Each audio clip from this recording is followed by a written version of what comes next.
Wache, ame, bonjour, sego. I'm kiwe tenwe in the night. Translates into North Windman.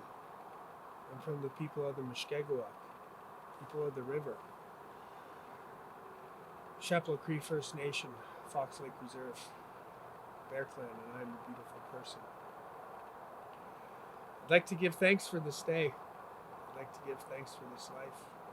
I'd like to give thanks for the air that I breathe and the food that I eat. I'd like to acknowledge the territories that we're on. I'd like to acknowledge the nations of the Anishinaabe, the Haudenosaunee, and the neutral peoples. I ask that the ancestors of those nations be with us today. I ask that the grandmothers and grandfathers of those nations be with us today. I ask that we come together in unity, in peace, in strength. And I ask that we stay all rooted in our faiths and our beliefs.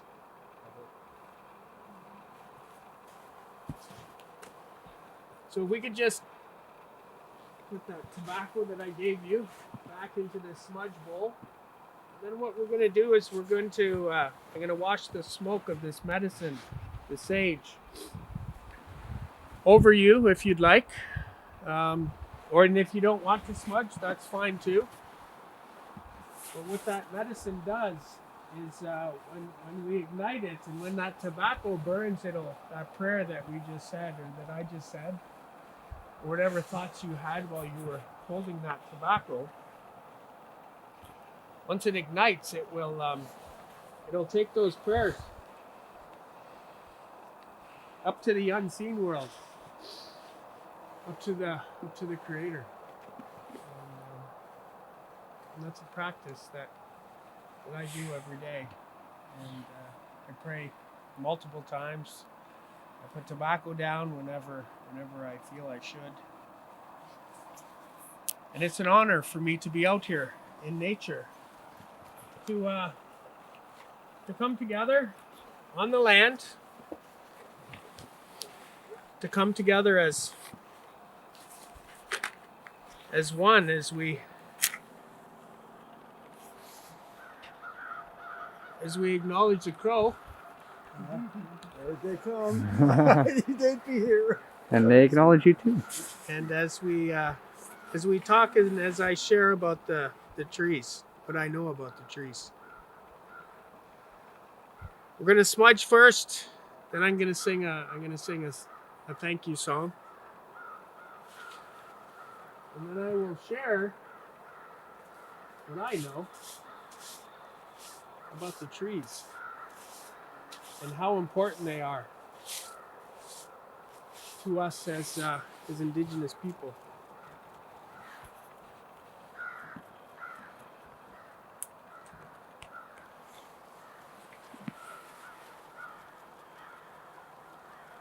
So when we smudge, we wash the smoke over our hands so that anything that we touch or create during the day, we'll touch and create it in a good way and in a kind way. Then we bring that smoke up to our eyes. We cleanse each eye so that as we see things in creation throughout the day, we'll see it in a good way and in a kind way. Then we bring the smoke over our heads. We wash that medicine over our minds so that any thoughts that we have will be good thoughts and kind thoughts. We cleanse our ears so that when we hear things, we hear it in a good way.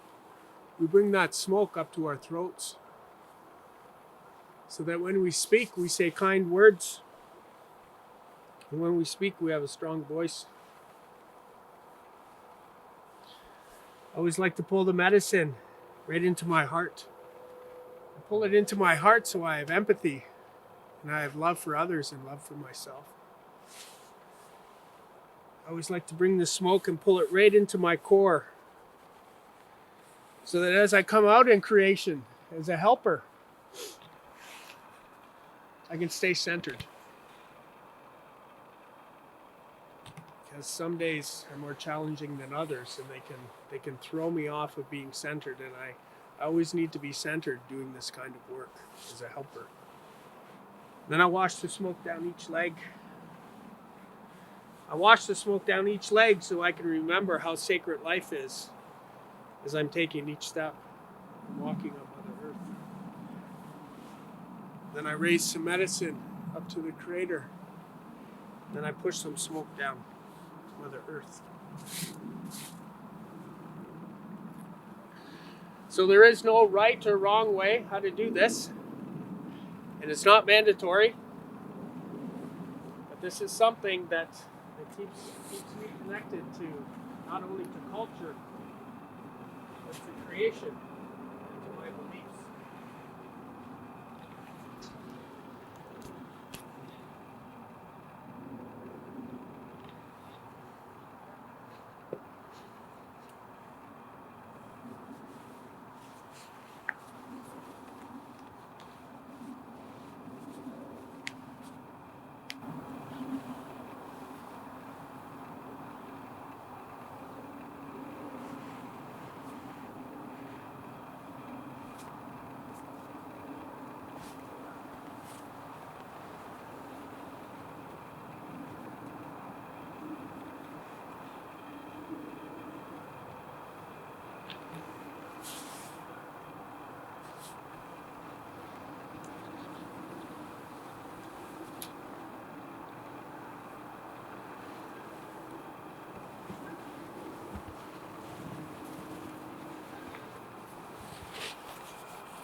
We have a belief and understanding that we're connected to everything around us, and that everything around us has a spirit. We're connected to the two-legged, to the four-legged, to the winged ones, to the swimmers, to the crawlers. We're connected to the four winds. We're connected to all living plants. We're connected to the trees, which I'll talk about later. We're connected to the rocks and the minerals and the mountains and the rivers and the streams and the oceans. All is equals within that circle of life.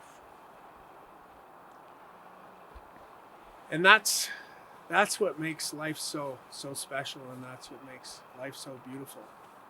Because we're related to everything around us. And with that, I'm going to sing a thank you song. This song was gifted to me by Hilton King, and it came from his daughter Christine.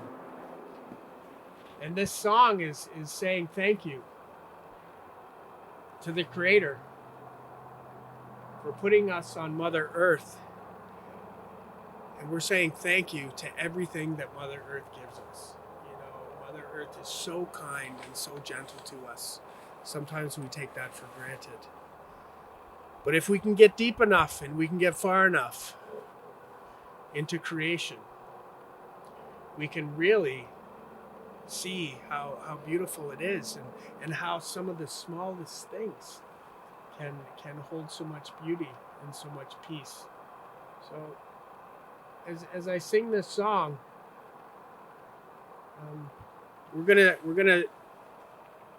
change the directions. We're gonna start in the east, and then we'll go to the south, and then we'll go to the west, and then we'll go to the north. But it's about acknowledging those four directions, and how grateful we are for the Creator and everything that was created for us to live on this beautiful, beautiful place we call Mother Earth.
So as we sing and when we drum, it's a form of prayer. And we always want to pray and be thankful and acknowledge all the things that we're connected to. And the trees are something that, to us, the trees are life. To us, the trees are strength. To us, the trees give shelter, give warmth. To us, the trees symbolize how rooted we can be in our culture and our beliefs and things that we're connected to. You know, I was watching something the other night about the trees, and science is finally catching up to us. Where they're doing some experiments where they say that trees can actually communicate with each other. Well, I think I had teachings that go back thousands and thousands of years that yes, they connect to each other because everything is interconnected. You know, this plant talks to that plant, and that plant talks to this tree, and this tree. You know, everything is interconnected, and everything communicates with each other in the seen and unseen world. You know, underneath the ground, there's so much going on with the ecosystems and how everything's connected. But to us, a tree is connected to our sacred objects, to our drums, you know, to our strikers. The trees are connected to our lodges. We make our lodges out of the trees. We go into nature. We go into creation, and we collect things off of the earth to make our lodges, to make our homes, to make our drums, to make our strikers. The trees also give us warmth. They give us shelter. And some of these things I even forget because I take it for granted. But when you really slow things down, you can really see how sacred these trees are. And these are some of our oldest relations, right? There's some trees around here that are hundreds and hundreds and hundreds of years old. And the thing about trees and how they're connected to nature and to Mother Earth, they actually sacrificed their lives for us. Now, how beautiful is that? You know? Now, sometimes that gets taken to the extreme where people forget about how important trees are to us and what they give us. And it makes my heart heavy when I see clear cutting going on. And normally when you drive up north, you don't see that because you'll drive down a road and they'll have nice big trees on each side. But you know, you go back behind those trees and everything is just wiped out. You know, all you see is stumps, or you just see logs. But the trees are so important to us. They're so important to us. And with our ceremonies too. You know, we need trees to make our fires so that we can heal. You know, because when we do our sweats and our fire keepers, and we also use trees and fires for when somebody passes. You know, we start that fire, and we have teachings that as soon as somebody makes that journey from this world to the next, the first thing we do is we light a fire. We light a sacred fire, and we bring those, and that fire stays for 4 days. It stays, and that fire never goes out. And people are constantly coming to that fire and making offerings of tobacco into that fire, because we believe that it takes that long for the spirit to leave this world to the next world, which is in the western doorway to the spirit world. And we want to ask our relatives of that individual to come and find that spirit that could be lost, right? Because they really don't know what's going on. And then the ancestors come and they escort it. So fire is so important to us. And then as men, you know, we're carriers of the fire. So we have to learn how to carry that fire, how to keep that flame, and how to keep that flame under control, right? And not boil the women's water, right? Because that's the thing about the masculine and the feminine.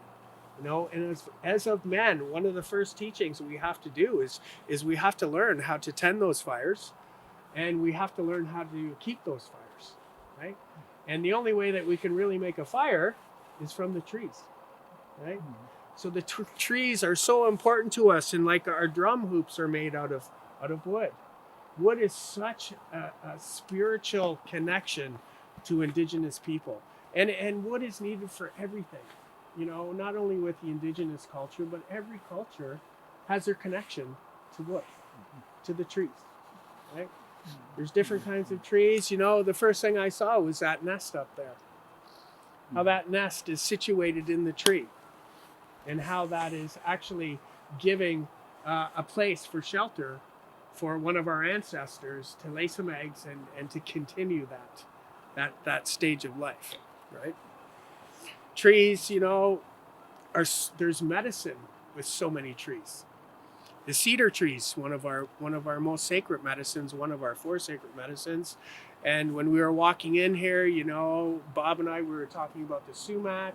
We were talking about the red willow. These are all medicines that are connected to all of these trees. And there's so much things that trees are connected to. And I'm glad you asked me to come and share what I know, because sometimes I don't acknowledge the trees enough. And when you turn a tree upside down, it looks just like a lung. It looks just like a lung, right?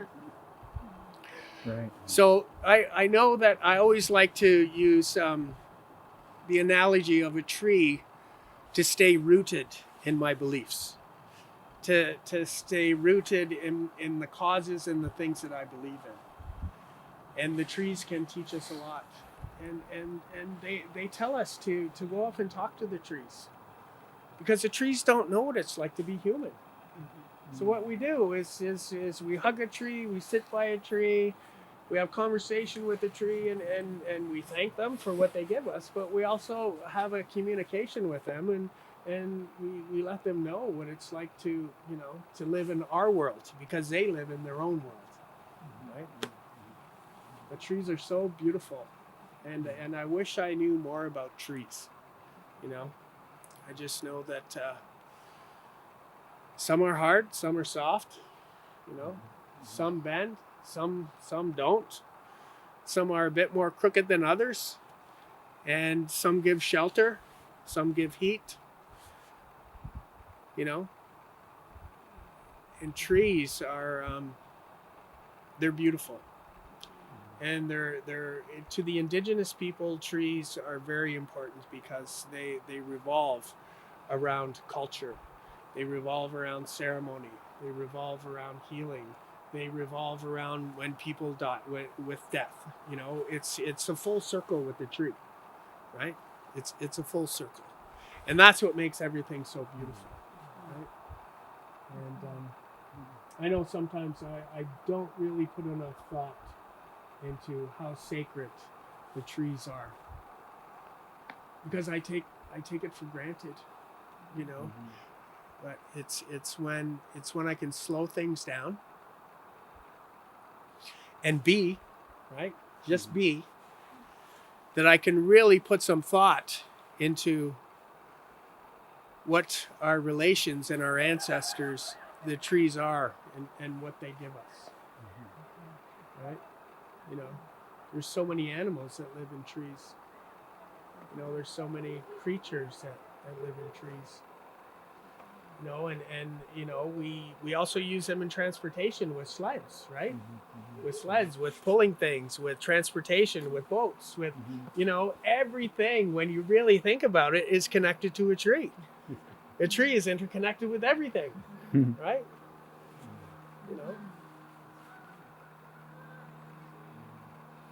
So I want to thank you for asking me to come out here and to share what I know, and to plant that seed inside me to really remember and to acknowledge how sacred and how interconnected trees are to our lives. Clarence, as we were walking in, Hillary and I we're talking about being transplanted here. That there has been a hospitable space in the landscape of this country by First Nations people that allow us to settle beside each other. And that sort of relationship is also true of how we are with the trees. There is a relationship. We share the common air. We breathe out, they clean it up and send it back to us. We have this deep relationship that's so significant. And in our ancient ways of believing, we believe the trees created language because they're the name. All the names of the trees are the letters of the original alphabet in our lands. And so every tree has a particular characteristic that gives us the capacity to speak and to sing and to write. So that we can tell our stories because the trees exist. And our origins of our people are in the trees. So we share some of the same understandings about the sacredness of how deeply rooted and how deeply branching we are to be fully human. We have to also be fully trees. I think that trees are the closest to the Creator or to God than any of us, right?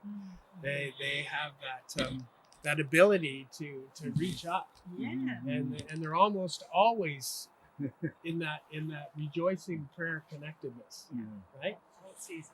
They're always there. Now some are a bit smaller than others, and some have to fight a bit harder to get up there. But with that being said, they're all beautiful in their own way. And it's the same as us. We're all beautiful people, and we're all beautiful. We're all different, but that's what makes us who we are, right? And there's so many different species of trees and plants and animals, but it goes the same with us, and if we just get to know each other a bit more, it's all about respect. It's all about living in harmony. It's all about unity. We're all connected with a common thread, right? Yeah. Right. We believe we share a common language in the sense of the spirit moves between us and among us and around us. It calls us together. Creating unity. And that's all the work that I do. People say, well, what kind of work do you do, Clarence? And I talked to my friend about it, and he said, Clarence, the work we do is spirit work. We're led by the Spirit. The Spirit drives us, and we connect with spirits. We connect with the spirits of the people. We connect with the spirits of the places in creation. We connect with the spirits of the animals, people, places, and things. That's what we do. And we let the Spirit direct us and drive us. And it's a pretty easy way to live, right? It's a pretty easy way to live when you can just do that. Now, mind you, you don't know what's around the next corner, but that's what makes it all the more exciting, right? And if you just let go and let the Spirit guide you, it's amazing.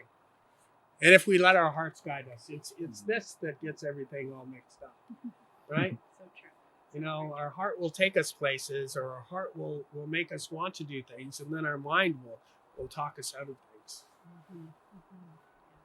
No, this is where it's at.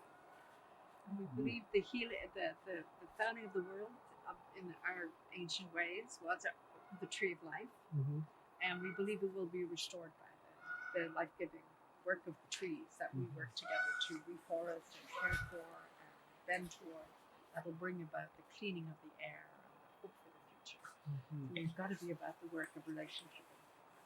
Yes, and the tree could be that bridge, right?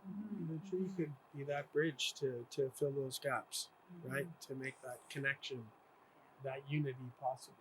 Quite literally. The tree could be the bridge. Yeah.